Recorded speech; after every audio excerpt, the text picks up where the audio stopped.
Amén. Gózate, hermano. ¿Quién como el Señor? Aleluya.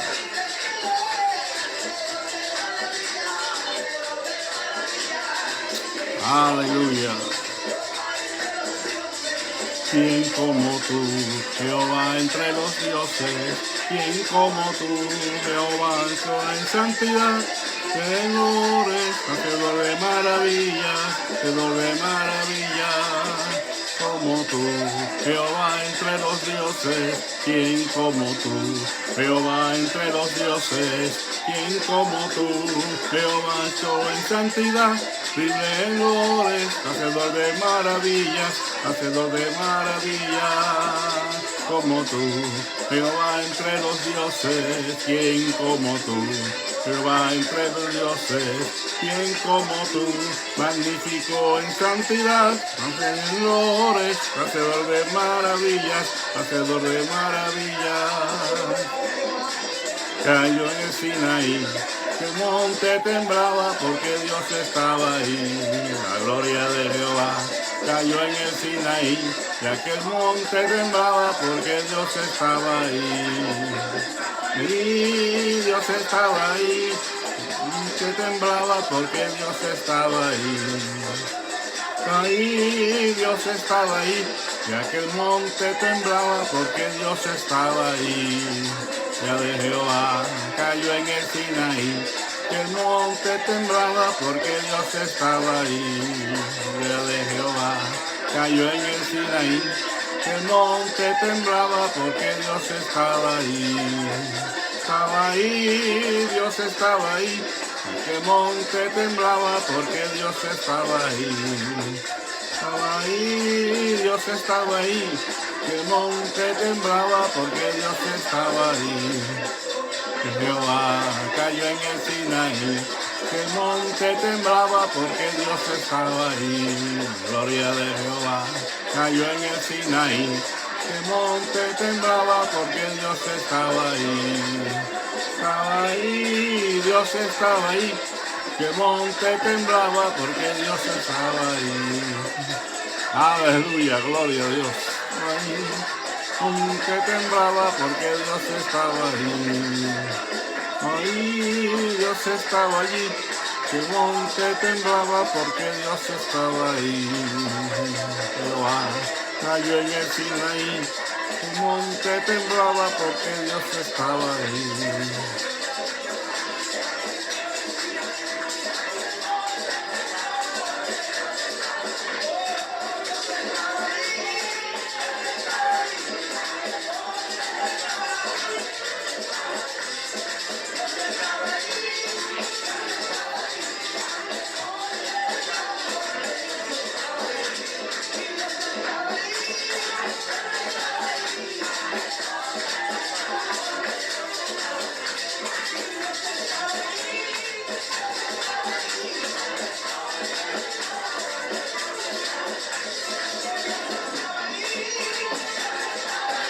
Ya que el monte temblaba porque Dios estaba allí. Estaba allí, Dios estaba allí. Que el monte temblaba porque Dios estaba allí. Cayó en el Sinaí, que el monte temblaba porque Dios estaba ahí. Cayó en el Sinaí, que el monte temblaba porque Dios estaba ahí. Dios estaba ahí, que el monte temblaba porque Dios estaba ahí.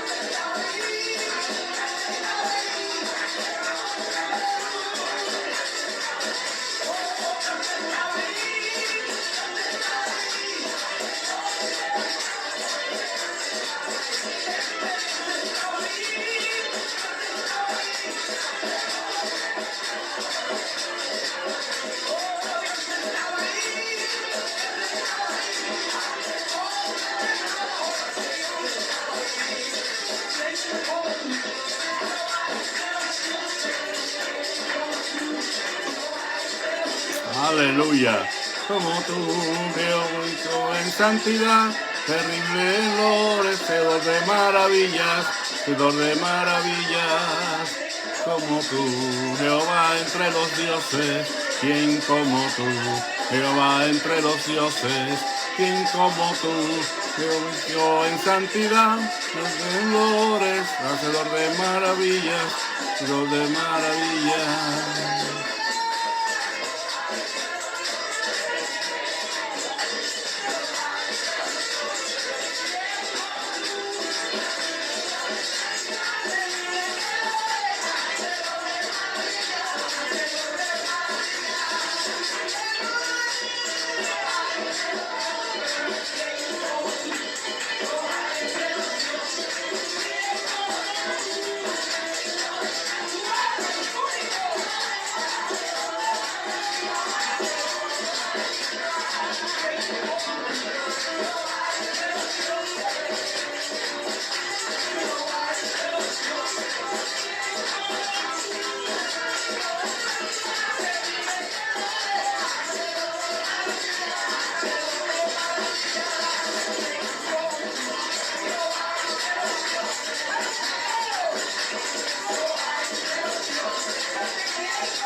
Gloria a Dios. Buenos días, amados hermanos. Dios les bendiga. Jehová entre los dioses, no hay ninguno como Él y Él está aquí también. Disculpen, iba a ponerle solo la alabanza a quien como tú, Jehová entre los dioses, pero me resultó contagioso esto y pues de bendición, ¿verdad? Un poco larguito en esta mañana este video, pero nos gozamos en la alabanza al Señor. Y estas personas tienen un buen espíritu de alabanza. Bendito sea el nombre de nuestro Señor. Pues en esta mañana quiero tener una meditación que precisamente pues tiene que ver con estas características únicas de Dios nuestro, a quien servimos, el Señor Yahvé, y no hay otro como Él, porque no hay otro Dios. Él es el único Dios verdadero. Y en Jeremías 9, versículos 23 y 24, dice así: así dijo Jehová, no se alabe el sabio en su sabiduría, ni en su valentía se alabe el valiente, ni el rico se alabe en sus riquezas, mas alábese en esto el que se hubiere de alabar, en entenderme y conocerme, que yo soy Jehová, que hago misericordia, juicio y justicia en la tierra, porque estas cosas, o porque en estas cosas me complazco, dice Jehová. Alabado sea el nombre del Señor en esta mañana. La verdadera sabiduría, que es el conocimiento de Dios, es la única cosa por la cual Dios nos autoriza a que nos alabemos, nos sintamos en cierta manera orgullosos en conocerle y entenderle. Las personas estas a las cuales Jeremías escribe del pueblo de Dios, entre ellas habían algunas que se creían muy sabias, otras muy valientes y otras muy ricas. Estas personas dependían de sus propias capacidades y no de Dios. La confianza de ellos era en ellos mismos, en sus logros personales y en su poder, no en Dios. Aún más deplorable es que muchos de estos israelitas tenían una confianza en los aspectos externos y rituales de su fe y se sentían protegidos y favorecidos por Dios, por el Dios de Israel. Y es en este contexto en el cual Dios habla a estas personas por medio de su profeta Jeremías, porque este pueblo estaba completamente equivocado, desorientado, y estaban en un peligro tremendo en su condición espiritual, porque estaban poniendo su confianza en la carne y no en Dios. Por eso el Señor le dice aquí en estos versículos: alábese en esto que se hubiera de alabar. O sea, si en algo te has de alabar a ti mismo, te has de fanfarronear, no es en tu sabiduría, no es en tus logros, no es en tu poder económico, no es en ninguna cosa más que en el conocimiento de Dios. El pueblo de Israel aquí tendría que encontrar su significado real y verdadero, el valor verdadero en el hecho de que conocían a Dios y podían celebrar sus atributos. El verdadero conocimiento de Dios es consecuencia de una relación íntima con Él. Se demostrará en el carácter de la persona, en la vida que viva delante de Dios. Y aquí el Señor hace énfasis en 3 atributos de Él mismo, y Él exige que se presenten en nuestras vidas estos atributos. Y cuando tenemos nosotros estos atributos en nuestras vidas y podemos ser semejantes al Altísimo, entonces es que podemos alabarnos.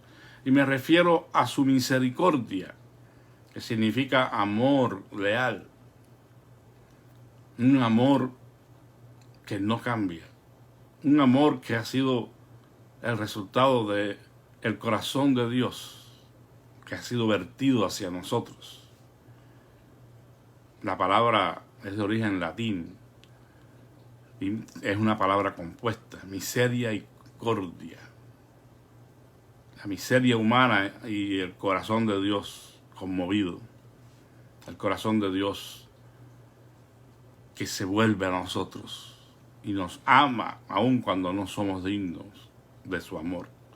El otro atributo es el juicio de Dios, que significa su justicia en acción, y la justicia misma, que significa rectitud. Dios es recto, Dios es justo, Dios es santo, y Él es el Señor. Entonces, el pueblo debía comenzar a comprender que si en algo deberían estar ellos orgullosos o sentirse complacidos, si en algo deberían de alabarse, es en el conocimiento de Dios, no en el conocimiento intelectual nada más. No es la verdad que afecta a la mente, es la verdad que llega al corazón y lo transforma. Es el conocimiento que adquirimos por revelación de Dios a nuestras vidas. Esa es la única causa, el único motivo por lo cual deberían ellos estar fanfarroneándose o alabándose a ellos mismos. De igual manera nosotros, si en algo nos debiéramos de alabar, no son en nuestros logros, en nuestra sabiduría, en nuestros títulos, sino en el conocimiento de Dios. Hay mucha gente que tiene muchas obras y hacen muchas cosas que supuestamente están hechas para el Señor, pero solamente las hacen para ellos mismos. Y esto es triste, pero es una realidad que no podemos pasar por alto. El Señor dijo en una ocasión acerca de su pueblo allí en el libro del profeta Oseas: Israel es una viña, una hermosa viña que da frutos para sí mismo. Un tiempo de prosperidad, un tiempo de florecimiento, donde el pueblo estaba viviendo una vida holgada, placentera. No había problemas, no había ningún enemigo que estuviera rodeándolos. Pero dice el Señor, está dando frutos, es una hermosa viña, pero los frutos que da son para sí mismos, porque no están conociéndome como deben conocerme. No conocen mi amor y mi misericordia y mi justicia. Pero como el único que puede ver esas cosas es Dios, pues a veces no tenemos más que dejar pasar. Castigaré, dice en el versículo 25, he aquí que vienen días, dice Jehová, en que castigaré a todo circuncidado en su incircuncisión. Wow, qué palabras. Dios castigaría o visitaría a Judá junto al incircunciso, es decir, las naciones vecinas. Saben que el pacto de Dios con Israel está en la circuncisión, y todos los demás pueblos son incircuncisos. La circuncisión, esta que era señal del pacto con Abraham, no tenía sentido sin un corazón devoto y fiel a Dios. Muchos de estos que confiaban en la carne, y en los ritos y en las cosas, se sentían muy seguros porque somos el pueblo de Dios, porque Dios nos ha sacado de Egipto con maravillas y milagros, porque Dios esto, porque Dios lo otro, porque estamos circuncidados. Sí, pero ninguna de estas cosas tiene sentido si no estamos viviendo con un corazón devoto y fiel a Dios. Y eso es lo que el Señor está diciendo. De nada les va a valer que ustedes sean mi pueblo y que estén circuncidados, porque ustedes se han olvidado de mí. Pues ahora, junto al incircunciso, yo traeré juicio sobre ustedes. Judá es una nación más en la lista que el Señor pone, y ni siquiera la encabeza, es decir, que estaban siendo considerados como una nación más, entre las cuales el Señor emitiría su juicio. Es decir, que no hay un trato preferencial alguno, no hay seguridad alguna en lo exterior, en la confianza en la carne.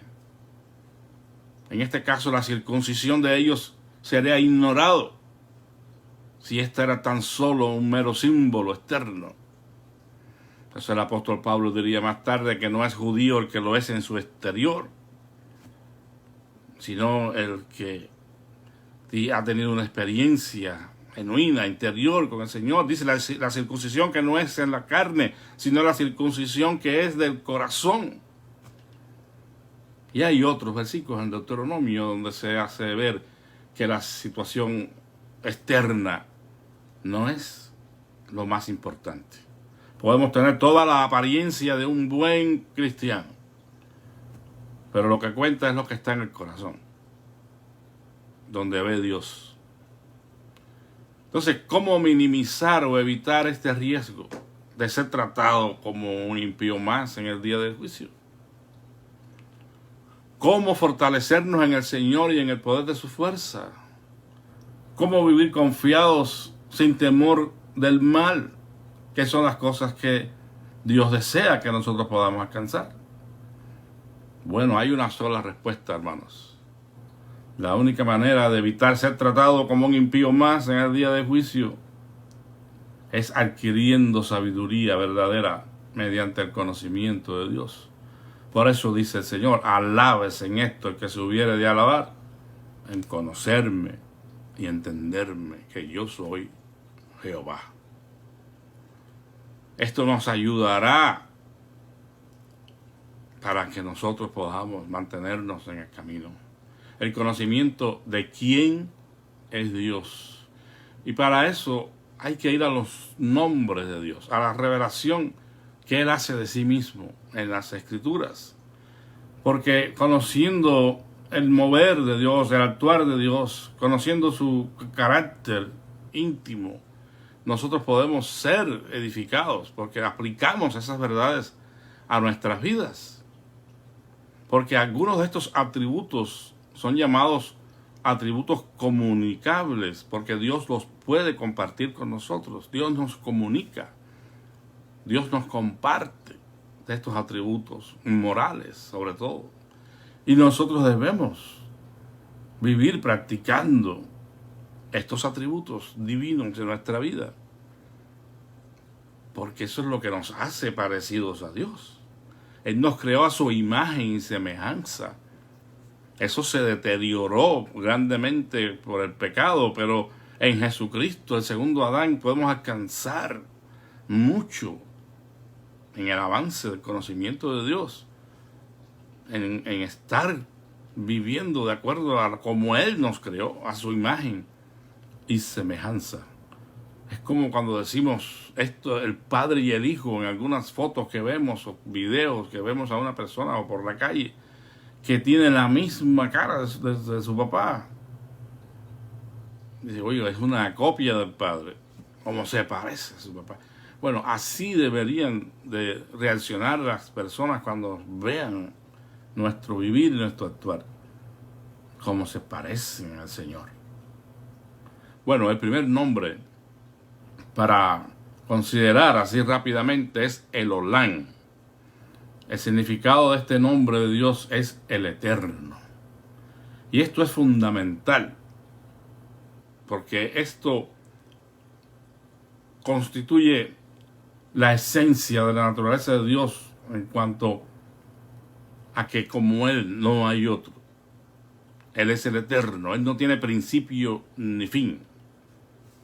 Todas las demás cosas tienen un principio y podrán tener un fin, pero no así el Señor. Él es el alfa y la omega. Él es el que lleva a cabo sus propósitos a través de todas las edades. Cuando los adoradores del Señor, en algún contexto de victoria espiritual que ocurría en sus vidas, ellos hacían un altar y lo hacían en el nombre del Eterno.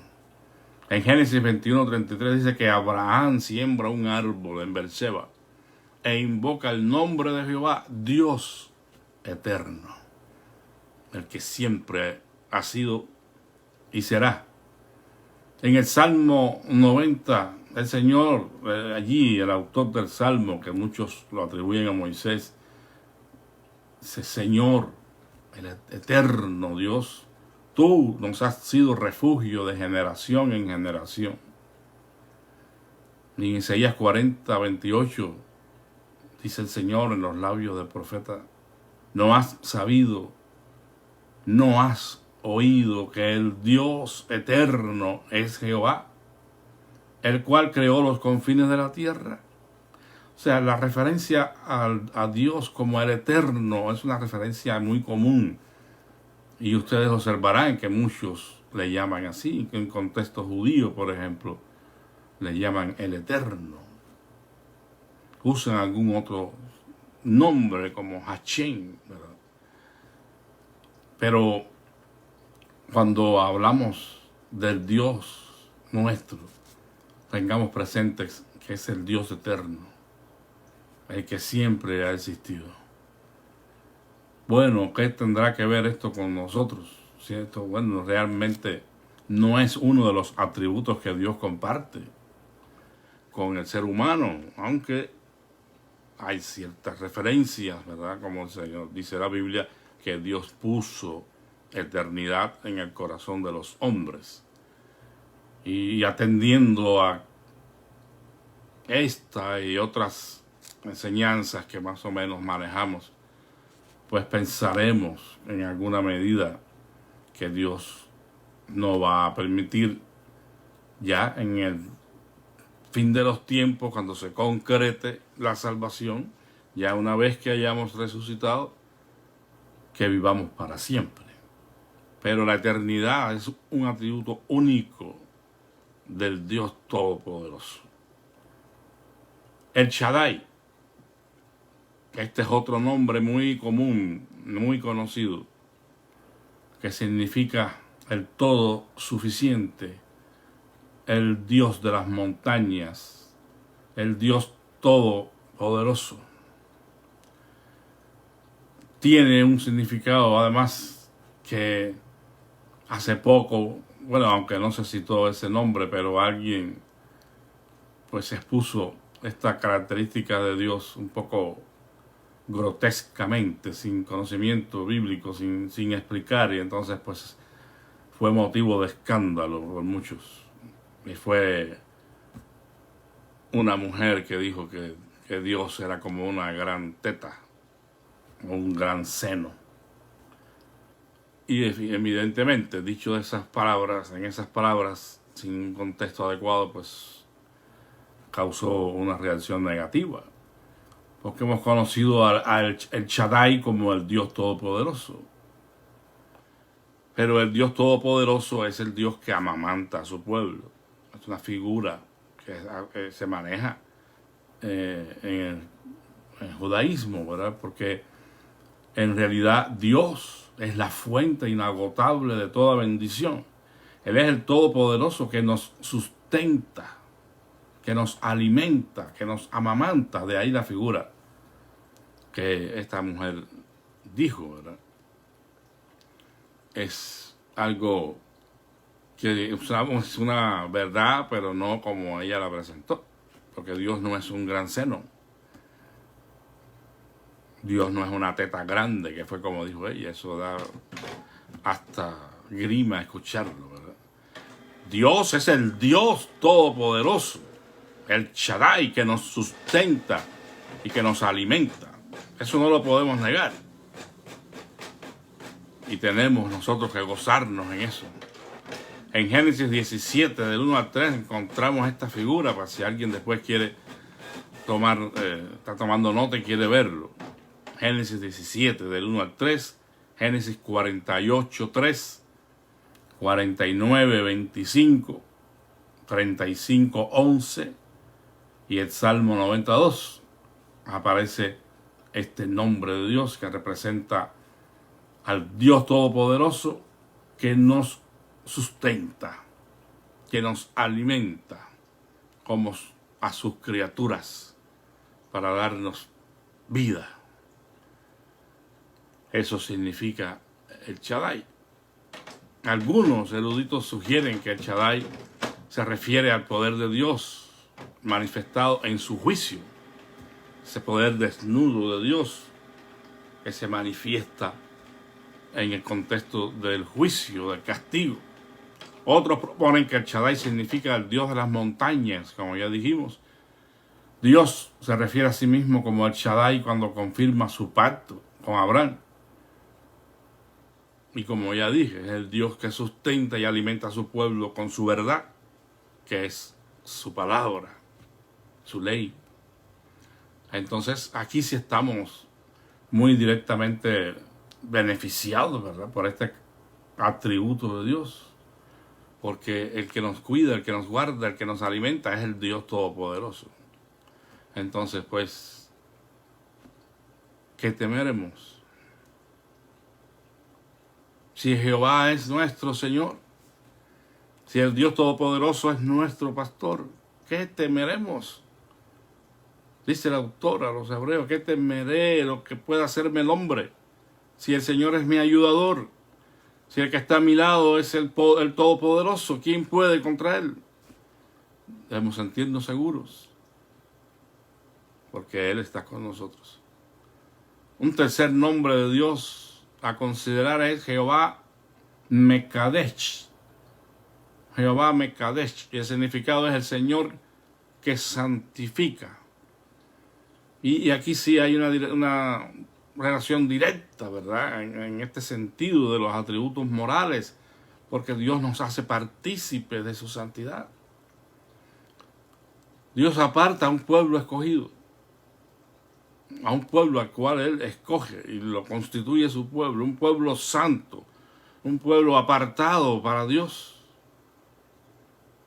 un real sacerdocio, un pueblo que solamente es propiedad del Altísimo y Él puede reclamar la propiedad sobre Él porque Él lo formó.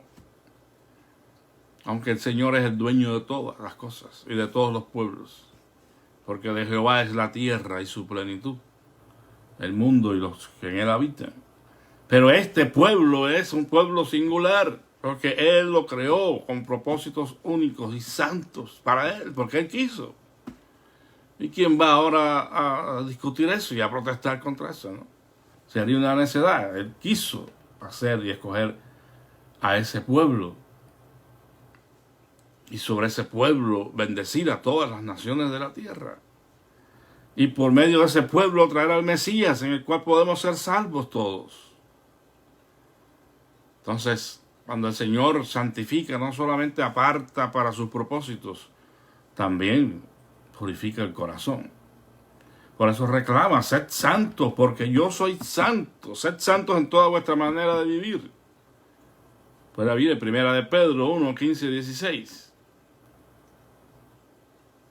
Entonces, el mismo Dios de paz, el que los llamó, el que los apartó para su gloria, os santifique por completo, todo vuestro ser, espíritu, alma y cuerpo sean guardados irreprensibles para la venida del Señor.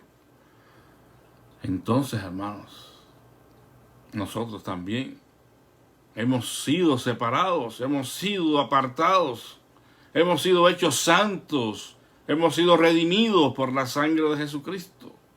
Y nuestro Jehová Makadesh exige y demanda de nosotros una vida santa, por cuanto Él nos ha santificado. Debemos continuar entonces viviendo la vida que agrada a Dios. Y para eso sabemos que contamos con la presencia de Dios en nuestras vidas, con el poder del Espíritu Santo obrando en nuestros corazones, para que según vamos avanzando en este camino de la fe, vayamos siendo transformados en nuestro ser interior por su Espíritu, para que habite Cristo por la fe en nuestros corazones y podamos afirmarnos y arraigarnos en Él hasta que estemos completos en Él, sin que nos falte cosa alguna. El Santo nos santifica. El Santo nos transforma a su imagen y semejanza y hace posible que vivamos en santidad. El cuarto nombre y último que vamos a considerar es Adonai. Significado: el Señor, mi gran Señor. O sea, no es un Adonai cualquiera, es el Adonai, el Adón, en griego, ¿verdad? El Señor, mi dueño. Yo soy su esclavo, Él es mi Señor, esa es la figura. Dios es amor, sí, no importa, esto no quita. Dios nuestro Padre, ok, pero Él es nuestro Señor. Dios es nuestra autoridad máxima. No podemos pensar que podemos manejar o controlar nuestras vidas a nuestro antojo, porque entonces Él no es mi Señor. Si no es mi Señor, ¿cómo puede ser mi Salvador? Si no es mi Señor, ¿cómo podrá ser mi santificador? Estaríamos viviendo una ilusión, una falacia. Lo primero que tiene que ocurrir es que Él sea el Señor, el que controla nuestras vidas, el que guía nuestras vidas.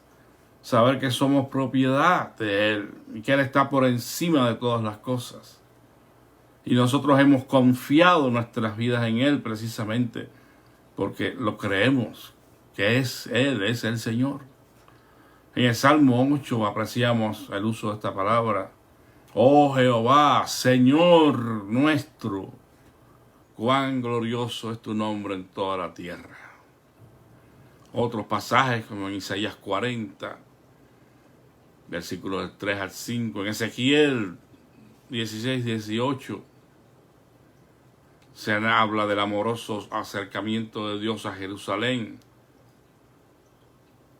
Y él se identifica con esta ciudad como su Señor. Habacuc 3:9 dice: Jehová el Señor es mi fortaleza, el cual hace mis pies como de cierva y en las alturas me hace andar. Jesús le llamamos Señor. Pero él dijo en una ocasión a aquellas personas que le llamaban Señor: ¿por qué me llamáis Señor, Señor, y no hacéis lo que yo os mando? Qué contrariedad, ¿verdad? Este es mi Señor, pero yo no hago caso a ninguna cosa que me dice. Este es mi Señor, pero yo vivo mi vida como iba a decir, como mejor me convenga, ¿verdad? Como me dé mi gana. Un poco vulgar, pero suena así muchas veces.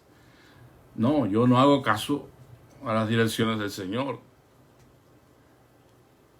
Él es mi Señor, pero yo no le obedezco. Eso está difícil de entender. Porque si Él es el Señor, entonces a Él debemos nuestra obediencia. Entonces, amados hermanos, concluyendo en esta mañana, el conocimiento de Dios solamente se obtiene mediante su revelación. Podemos encontrar a alguien que conozca de Dios, pero que no conozca a Dios. Porque si no ha ocurrido una revelación del Hijo de Dios en la vida de tal persona, si no ha nacido de nuevo por medio de la fe y el arrepentimiento en Cristo Jesús, no conoce a Dios. Podrá conocer de Dios, puede conocer la Biblia. Hay personas que no son cristianos, que no creen en Dios y conocen la Biblia. Y pueden llamar y abrir la Biblia en un pasaje y conocerlo como un libro más de la literatura.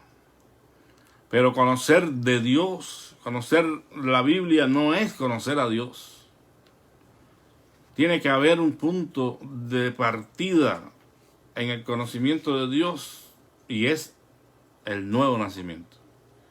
Es la revelación que Dios hace de su Hijo en nuestras vidas, como San Pablo dijo, ¿verdad? A Dios le plugo revelar a su Hijo en mí. Y él conocía de Dios muchísimo, era un rabino, era un hombre excepcional en su sabiduría. Pero hasta que no fue derribado en el camino a Damasco y el Señor Jesús le habló y se le reveló, él no conocía a Dios hasta ese momento. Porque a Dios se conoce por revelación. Y es cierto, tenemos la naturaleza, la revelación de Dios en su palabra, todo eso. Pero la revelación de Dios como el Salvador, como el libertador, como el Señor de nuestra vida, solo ocurre cuando nos arrepentimos de nuestros pecados para con el Padre y creemos en Jesucristo como nuestro Señor y Salvador y nos bautizamos en el nombre del Señor para el perdón de nuestros pecados. Entonces, estamos apenas comenzando a conocer a Dios, porque como es por revelación, ahora hay toda una revelación aquí en su palabra, que es para nosotros, para que conozcamos a ese Dios que se ha revelado en nuestros corazones, para que comencemos a conocer esos atributos que lo conforman, su carácter, su mover, su actuar, todo eso es necesario ahora en nuestras vidas, para que crezcamos en el conocimiento de Dios y podamos alabarnos en eso, como dice el Señor. Alábese en esto el que se hubiere de alabar, en conocerme y entenderme, que yo soy Jehová. Eso, hermanos, es un requisito fundamental, porque el Señor se ha revelado en Jesucristo y en su palabra, el verbo escrito y el verbo encarnado. Y allí tenemos nosotros que llegar a donde podamos llegar. No hay límites para crecer en el conocimiento de Dios y para adquirir sabiduría y conocimiento espiritual para que seamos capaces de servirle con todo nuestro corazón y ser aceptos delante de Él. Aprendemos durante nuestro transitar en la vida, porque no somos perfectos. Y a pesar de ir conociendo a Dios, por revelación también fallamos. También cometemos errores. Aún a veces hasta podemos pecar. Pero aquí es donde tenemos que buscar a Dios y humillarnos bajo su poderosa mano para que Él nos exalte.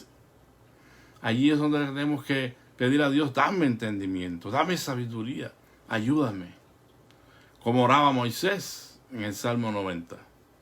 Ojalá esa sea nuestra oración de todos los días. Enséñanos de tal modo a contar nuestros días que traigamos al corazón sabiduría. Ayúdame, Señor, a aprender de todas las experiencias de mi vida, aún de aquellas que no considero buenas, pero que en cierta manera yo me las he buscado o tú las has permitido en mi vida para formar mi carácter. Enséñame a contar de tal modo nuestros días.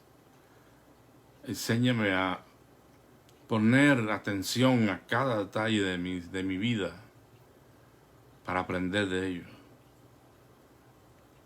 Como he dicho en otras ocasiones, los hermanos que me han escuchado, pues ahí les va otra vez.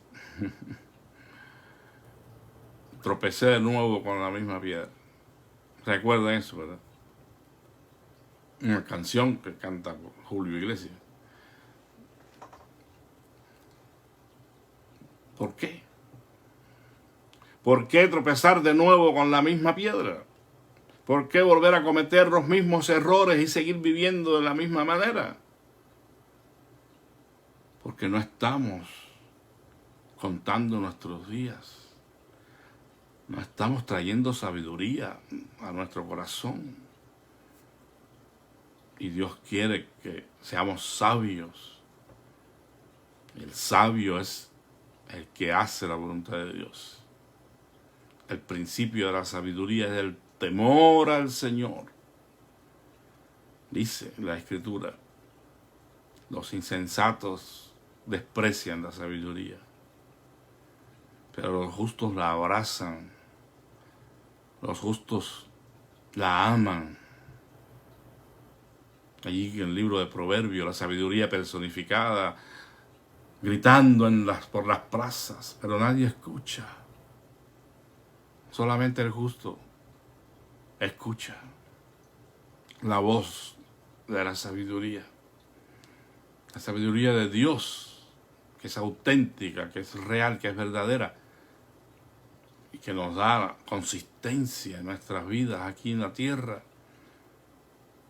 Nos permiten avanzar gozosos hacia la vida eterna. Les animo a que busquen esta sabiduría.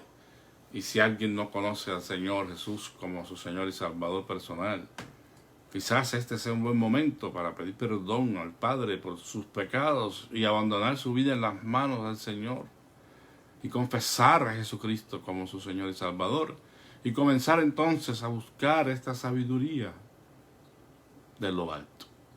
Que Dios les bendiga, que Dios les ayude, que sea con ustedes en todas sus necesidades, en todas sus peticiones. Y pues les invito a los hermanos a que no dejen de asistir al culto de jóvenes hoy en la noche. Gracias a Dios ya estamos teniendo los servicios de jóvenes y el servicio dominical, la escuela dominical a las 10 de la mañana y el servicio de adoración a las 11 de la mañana. Bendiga el Señor sus vidas, les ayude a hacer el propósito de estar con nosotros.